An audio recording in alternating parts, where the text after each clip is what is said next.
কতদিন হলো একটি মানুষের জন্য অপেক্ষা করছি। ওকে বেঁধে রাখো, আসছে পূর্ণিমায় বলি দেব।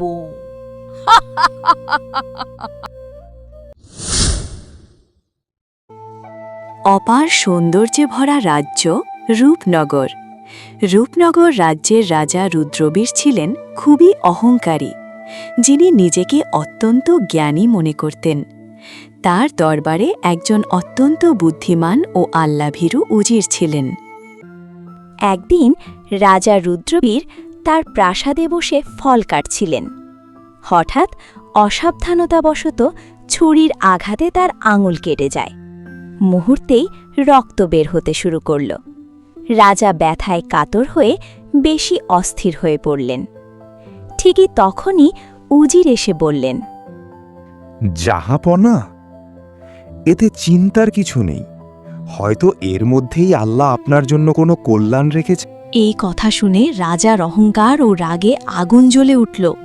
তিনি চিৎকার করে বললেন, আমার আঙুল কেটে রক্ত ঝরছে, আর তুমি বলছো এতে কল্যাণ আছে? এটা কি রসিকতা আমার সাথে? সিপাহী, এই বেয়াদব উজিরকে বন্দী করো রাজ কারাগারে। উজির কোনো প্রতিবাদ করলেন না, শুধু বললেন, জাহাপনা, এতেও নিশ্চয়ই আমার জন্য কল্যাণ আছে।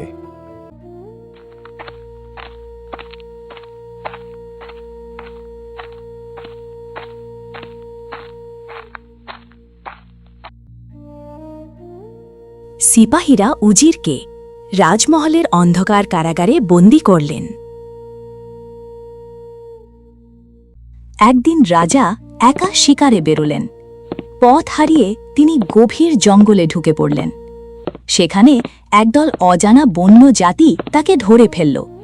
তারা ছিল খুবই কুসংস্কারাচ্ছন্ন। তারা সিদ্ধান্ত নিল তাদের দেবতার উদ্দেশ্যে একজন মানুষকে বলি দিতে হবে। এই, তোমরা কে? আমার পথ আটকিয়েছ? এত বড় সাহস তোমাদের! আমি রূপনগর রাজ্যের রাজা রুদ্রবীর। আমার পথ ছেড়ে দাও। তোমাদেরকে আমি কি করতে পারি জানো? তুমি যেই হও, তুমি আমাদের সীমানায় ঢুকে পড়েছ, আর আমাদের সীমানায় যে আসবে তাকে ধরে নিয়ে যেতে হবে। এটা আমাদের রানীর আদেশ। চলো আমাদের সাথে, যা বলার তুমি রানীকে বলবে। চলো। কে তোমাদের রানী? আমি তাকে দেখতে চাই।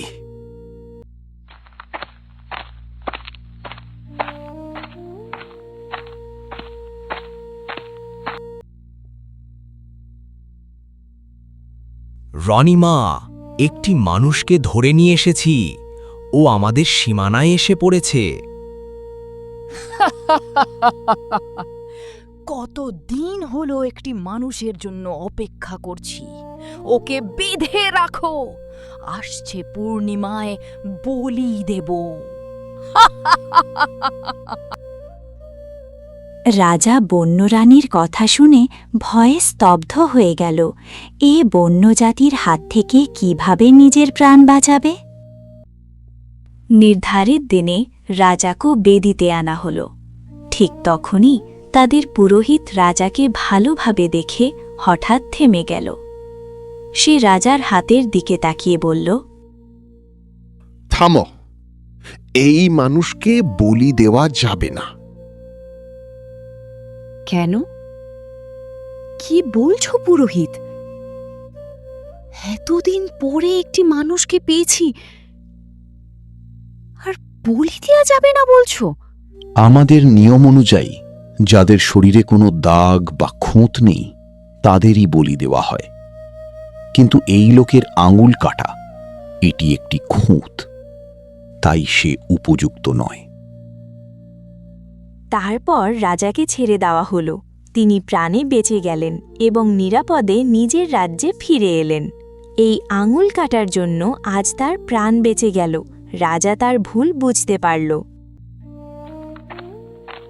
প্রাসাদে ফিরে এসে রাজা রুদ্রবীর সঙ্গে সঙ্গে উজিরকে কারাগার থেকে মুক্ত করার আদেশ দিলেন তিনি নিজেই গিয়ে উজিরের কাছে ক্ষমা চাইলেন আর বললেন, তুমি সত্যিই ঠিক বলেছিলে।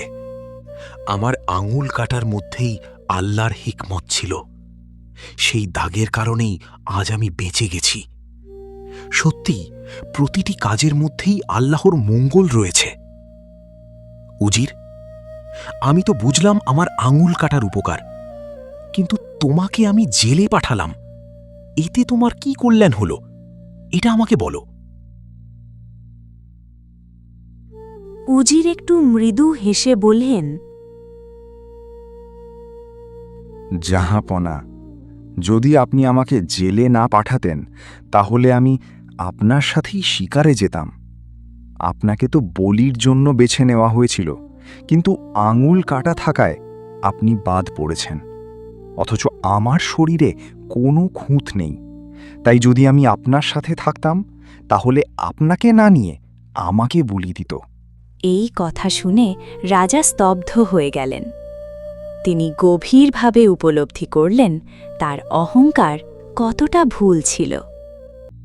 আসলে মানুষ যা ক্ষতি মনে করে, আল্লাহ তার মধ্যেই অদৃশ্য কল্যাণ লুকিয়ে রাখেন। আমরা জীবনে অনেক সময় তাৎক্ষণিক কষ্ট, দুঃখ বা ব্যর্থতা দেখে হতাশ হয়ে পড়ি, কিন্তু সময়ের পর্দা সরলে বোঝা যায় যা আমরা ক্ষতি ভেবেছিলাম সেটাই হয়তো আমাদের সবচেয়ে বড় রক্ষা ছিল। ধৈর্য ধরুন, অভিযোগ করবেন না, কারণ আল্লাহর ফয়সালা কখনোই অকারণ নয়। তার প্রতিটি সিদ্ধান্তেই লুকিয়ে থাকে গভীর হিকমত। এরকম মজার মজার ও শিক্ষণীয় গল্প পেতে আমাদের চ্যানেলটি সাবস্ক্রাইব করুন।